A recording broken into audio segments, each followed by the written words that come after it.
Listen to me. We traced the call. It's coming from inside the house. Do you hear me? It's coming from inside the house.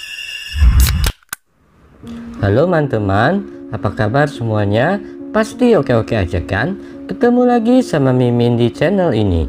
Kali ini Mimin akan menceritakan alur cerita sebuah film psikopetan dengan judul When the Stranger Calls. Film ini mengisahkan seorang babysitter cantik yang mendapat teror telepon saat sedang menjaga anak asuhnya. Gak usah spoiler kebanyakan, langsung aja yuk, mari kita let's go.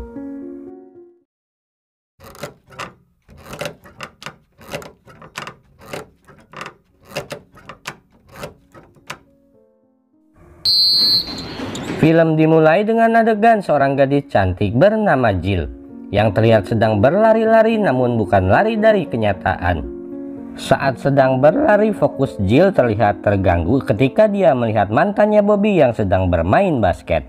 Sadar perhatian Jill terganggu, sang pelatih lalu menegur Jill agar dia berfokus terhadap latihan larinya, jangan luak-liuk kepada si mantan tersebut. Singkatnya, setelah berlatih terlihat Jill dikejar-kejar si Cody sambil meminta maaf dan menjelaskan duduk perkara yang menyebabkan mereka putus. Rupanya Cody ganteng ini kepergok sama si Jill cumi-cumi sama temannya sendiri. Scene beralih di dalam kelas di mana Jill bertemu dengan teman sekelasnya bernama Scarlett, di mana dia terlihat menggibah sedikit. Tak lama, dijelas seorang gadis bernama Tiffany yang mana terlihat ada kekikukan di antara Tiffany dan Jill. Rupanya, Tiffany adalah sepia yang cumi-cumi sama si Cody yang tadi dibahas Jill dan Cody. Namanya juga abis dimakan sama Pren. Jill pun mengucapkan kata-kata yang bikin si Tiffany tidak begitu nyaman sehingga Tiffany pun segera pergi keluar kelas. Lantas terlihat sekolah usai, Jill pun bergerak pulang. Diketahui bahwa sekolah mereka akan mengadakan sebuah acara dudurukan api unggun di malam hari ini.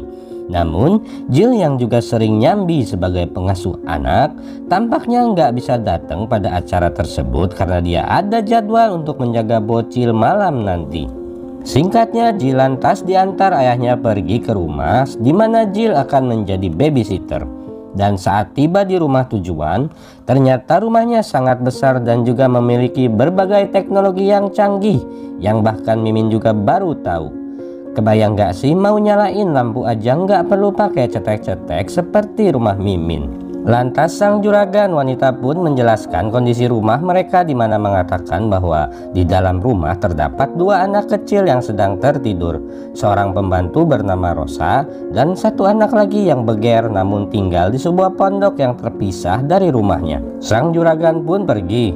Jill yang biasa tinggal di rumah tipe 70 doang terlihat udik dan melihat sekeliling rumah besar tersebut. Saat sedang kepo-kepoin seisi rumah, tiba-tiba dia mendengar suara di luar, lantas dia segera pergi ke ruang tamu. Merasa ada sesuatu yang gak beres, Jill lantas mencoba memeriksa sumber suara tersebut. Ternyata suara itu adalah Rosa yang sedang memberi makan ikan cupang serta manuk dadali piaraan si juragan rumah. Jill pun kembali duduk menyamankan dirinya. Tiba-tiba suara telepon berdering. Namun saat diangkat tidak terdengar suara apa-apa. Lalu Jill pergi mencari Rosa. Namun Rosa sudah tak terlihat di tempat tadi. Kemudian terdengar suara telepon kembali berdering. Dan saat diangkat, tiba-tiba sang penelepon misterius menutup telepon itu kembali. Jill pun mulai terlihat gusar. Dia melihat sekeliling rumah yang dirasa mulai terasa horor. Terdengar suara-suara aneh dari lemari es. Saat dia membuka lemari es tersebut, ternyata itu adalah suara mesin pembuat es batu. Dan Mimin pun berkata, wow, ternyata ada ya lemari es yang bisa begitu. Untuk membuat rileks, Jill terlihat mengambil es mambo di dalam lemari es. Telepon kembali berdering dan saat diangkat, lagi-lagi nggak ada suara. Tiba-tiba, halo, muncul si Tiffany di rumah sang juragan. Lantas Jill bertanya kepada Tiffany bagaimana dirinya bisa masuk. Tiffany mengatakan bahwa pintu garasi rumah terbuka. Jill pun sedikit heran kok bisa terbuka padahal dia sudah menutup pintu. Lantas Jill pun menutup pintu garasi. Setelah itu terlihat Tiffany dan Jill saling chit-chat saat sama membahas tentang kesalahpahaman di antara mereka. Yang intinya Tiffany meminta maaf, menyesali perbuatannya dan mengatakan bahwa ciuman itu bukan kesalahan Cody melainkan dirinya yang nyosor karena atel congornya. Singkatnya mereka pun akhirnya berdamai dan Tiffany pun pulang. Saat berjalan menuju mobil, Tiffany merasa ada yang memperhatikan dirinya. Lantas karena panik kunci mobilnya malah jatuh. Ya ini mah memang adegan standar banget film psikopat, kunci jatuh. Setelah Tiffany berada di dalam mobil, saat hendak memundurkan mobilnya terlihat ada sebatang pohon yang menghalangi lajur jalan. Ia pun lantas turun mencoba memindahkan pohon tersebut. Namun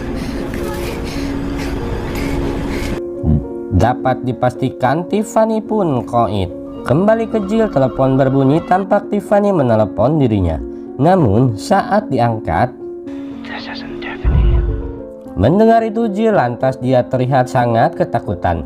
Dia mencoba menelepon ayahnya namun mungkin udah bobo. Lantas Jill menelepon kantor polisi desa Cinangneng dan menjelaskan kondisi yang sedang terjadi kepada dirinya. Saat berbincang di telepon dia melihat mobil Rosa di luar. Sementara operator polisi mengatakan seandainya si penelpon itu jahil menelepon lagi, Jill diharapkan menelepon polisi kembali.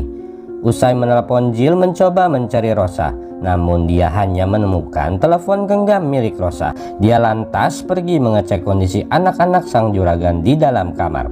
Lalu telepon kembali berdering dan kini si penelpon misterius itu malah menanyakan keadaan anak-anak. Jill yang ketakutan langsung sigap mengecek seluruh pintu dan menutup korden jendela rumah dan langsung menelepon polisi lagi.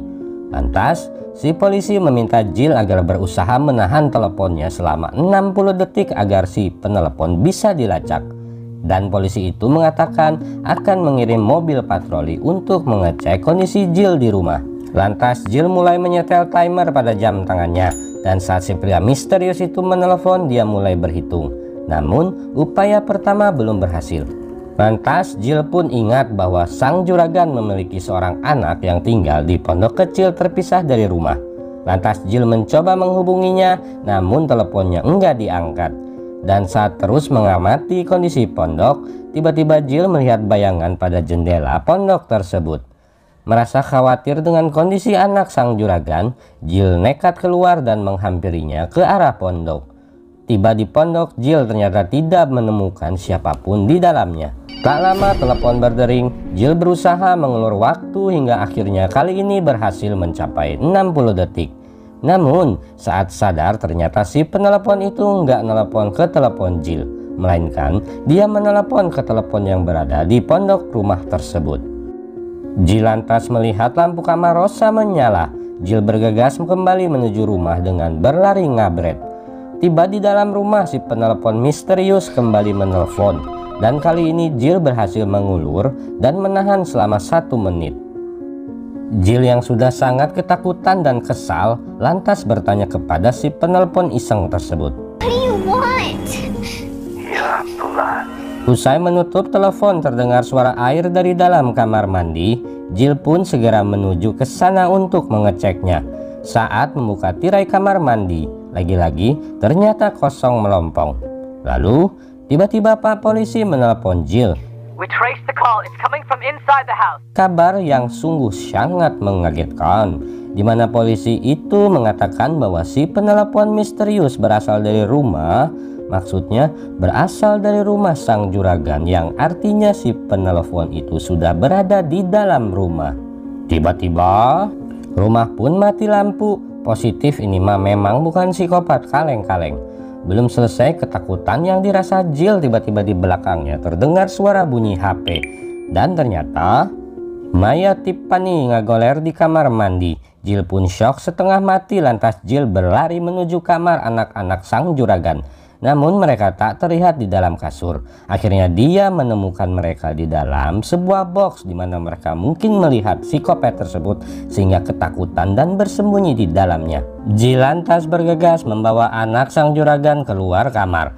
Tiba-tiba lampu kembali menyala dan terlihatlah sosok psikopat yang dari tadi meneror Jill melalui telepon sedang anteng berdiri di lantai atas. Panik lantas Jill kembali ke kamar anak-anak dan mengunci dirinya di sana. Sementara si psikopat terus menggedor-gedor pintu kamarnya.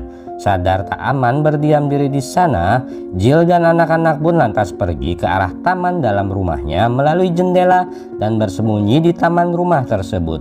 Jill sembunyi di dalam kolam. Tak lama psikopat juga udah berada di dalam taman sambil looking-looking sekitar. Jill yang khawatir keberadaannya ketahuan sama psikopat berusaha menyelam ke dalam air. Namun saat di dalam air, rupanya si Rosa udah modar namun enggak bilang-bilang sama si Jill. Jill pun kaget sehingga pergerakannya akibat kaget itu membuat Jill ketahuan sama si psikopat. Jill mencoba berlari dari kejaran psikopat dan keluar dari dalam taman. Namun saat pintu rumah hendak tertutup, psikopat berhasil menarik rambut Jill. Dan hanya pintulah yang memisahkan mereka.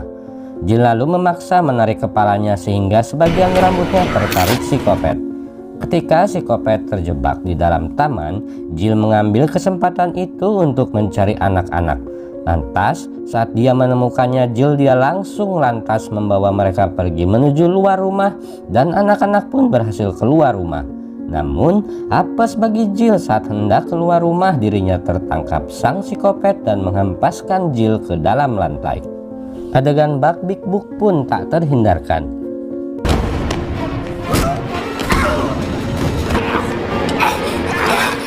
Saat Jill dalam kondisi terjepit, karena rumah si sang juragan ini memang canggih, Jill mengambil sebuah remote yang rupanya itu bukan remote TV, melainkan remote perapian rumah. Dan Mimin yang lagi ngedit langsung bingung serta bertanya-tanya di dalam hati, kok ada ya alat yang begituan?